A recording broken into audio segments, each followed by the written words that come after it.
করলা তেতো খেতে মন চাচ্ছে না, বাচ্চারা তো পাতেই নিতে চায় না। মহা মুশকিল। তেতো এড়িয়ে এমনভাবে রান্না করব না যাতে সবাই চেটে পুটে খেতে পারে। হ্যালো এভরিওয়ান, আসসালামু আলাইকুম। আরজুস কিচেনে সবাইকে স্বাগত জানাচ্ছি। আজকে একটা হেল্পফুল ভিডিও নিয়ে হাজির হয়েছি আপনাদের মাঝে। অবশ্যই ভিডিওটি ভালো লাগবে, ভিডিওটি সাথেই থাকবেন এবং শেষ পর্যন্ত থাকার অনুরোধ রইল। এখানে প্রথমেই নিয়ে নিয়েছি করলা, আর করলাকে সুন্দরভাবে স্লাইস করে কেটে নিয়েছি। দেখতে পাচ্ছেন এখানে আমি আলু নিয়েছি আর কাঁচামরিচ পেঁয়াজ কুচি করে নিয়েছি, আর এখানে সামান্য লবণ দিয়ে দিয়েছি 2 চামচের মতো, দিয়ে সুন্দরভাবে এটাকে কষলিয়ে একেবারে পানি বের করে নিতে হবে। ভিডিওটি স্কিপ করবেন না, পুরো ভিডিওটির সাথেই থাকবেন। স্কিপ করলে কিন্তু মূল্যবান জিনিস আপনারা মিস করে যাবেন। এজন্যই বলছি যে পুরো ভিডিওটা ওয়াচ করে যাবেন, তাহলে বুঝতে পারবেন যে তেতো এড়িয়ে কিভাবে সুস্বাদু এই রেসিপিটি তৈরি করা যায়। দেখতে পাচ্ছেন ভিডিওতে আমি সুন্দরভাবে কষলিয়ে এটার পানি বের করে নিচ্ছি, আর এটাই হচ্ছে আসল মন্ত্র। যারা চ্যানেলে অলরেডি চলে এসেছেন অবশ্যই একটা লাইক দিয়ে পুরো ভিডিওটা স্টার্ট করা অনুরোধ রইল।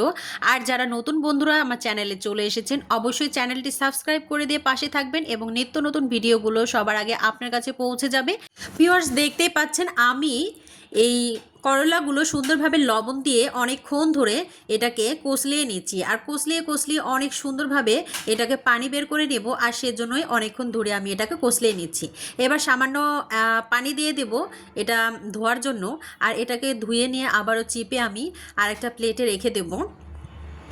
এরপরে এইরকমভাবে কিন্তু 2-3 বার আপনি লবণ দিয়ে এরকমভাবে পানিটা বের করে নিতে পারেন, তাহলে কিন্তু এতটুকুও তিতো লাগবে না। এই ভিডিওতে আমি অনেক সুন্দরভাবে বুঝিয়ে দিয়েছি প্রত্যেকটা স্টেপ। এই স্টেপগুলো ফলো করে যদি আপনি এই রেসিপিটা তৈরি করেন তাহলে কিন্তু অনেক সুস্বাদু হবে, এবং বাচ্চারা তো চেটে পুটে খাবে আর বলবে না যে আমি করলা খাবো না। আবারও আমি 1 চামচ লবণ দিয়ে দিলাম, আর দিয়ে আবারও সুন্দরভাবে এটাকে কষলিয়ে নেব। নেওয়ার পরে আবারও এটাকে ধুয়ে নেব।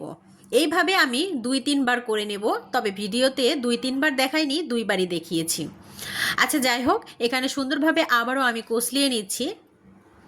আর আমি যে করলাটা কিনেছিলাম সেটা এতটাই তেতো ছিল খাওয়ার অযোগ্য, আর এটাকে আমি এমনভাবে রান্না করেছি আমার বাসার সবাই তো পছন্দ করেছিল। একই প্রসেসে আমি পানি এড়িয়ে নিচ্ছি এবং সুন্দরভাবে ধুয়ে নিচ্ছি। এভাবে আমি 2 বার করে পানি সুন্দরভাবে ফেলে দিলাম, দিয়ে সুন্দরভাবে এটাকে রান্না করে নেব। পানিটা এড়িয়ে আমি একটা বাটিতে উঠিয়ে নিচ্ছি।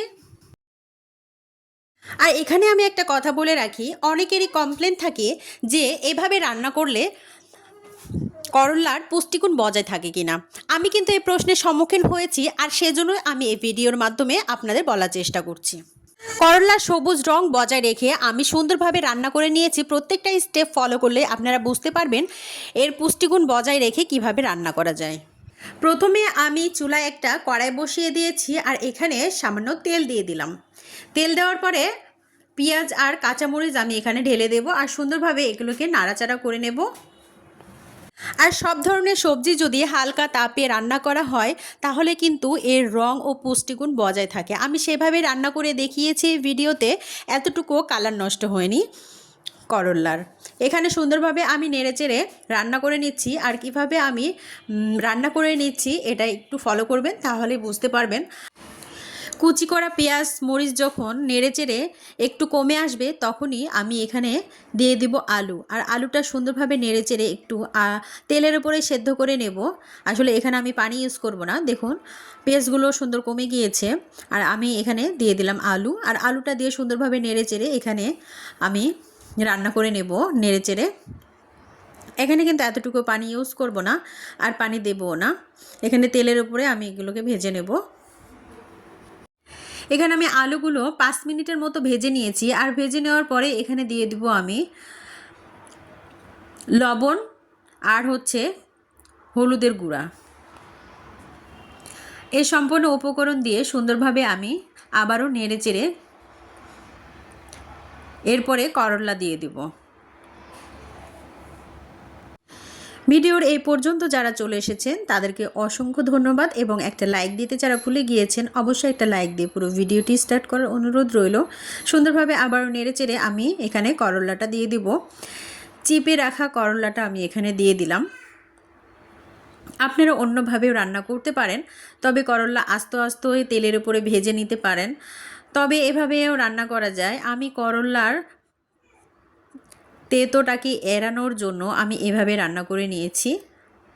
সুন্দরভাবে সমস্ত উপকরণগুলোকে আমি নেড়ে নেড়ে একদম চুলায় রান্না করে নিচ্ছি। একটু ভাপে রাখবো আর সামান্য ঢেকে ঢেকে দিয়ে আমি এটাকে রান্না করে নেব, একদম সেদ্ধ করে নেব।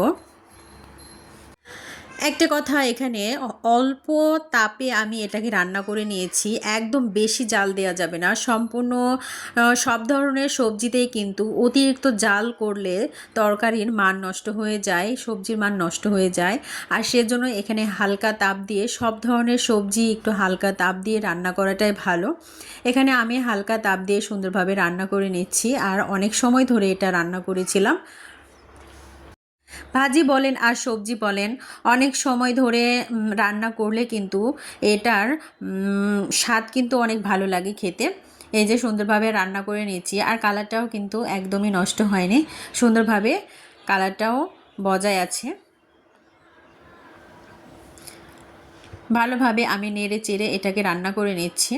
কেমন লাগলো আমার ভিডিওটি অবশ্যই কমেন্ট বক্সে জানাতে ভুলবেন না। দেখুন কতটা সুন্দর এবং কতটা পারফেক্ট একটা কালার থেকে গেছে, সুন্দর কালার থেকে গেছে। দেখুন অনেক সুন্দর একটা ভাজি হয়েছিল, খেতেও কিন্তু দুর্দান্ত হয়েছিল, একদমই তেতো ছিল না। সবাই তো প্রশংসা করছিল। আর এইরকম প্রশংসা পেতে আমার মতো টিপস ফলো করে রান্না করুন, দেখুন প্রশংসার অভাব থাকবে না। কেমন লাগলো আমার এই ভিডিওটি কমেন্ট বক্সে জানাবেন অবশ্যই। সবাই ভালো থাকবেন, সুস্থ থাকবেন।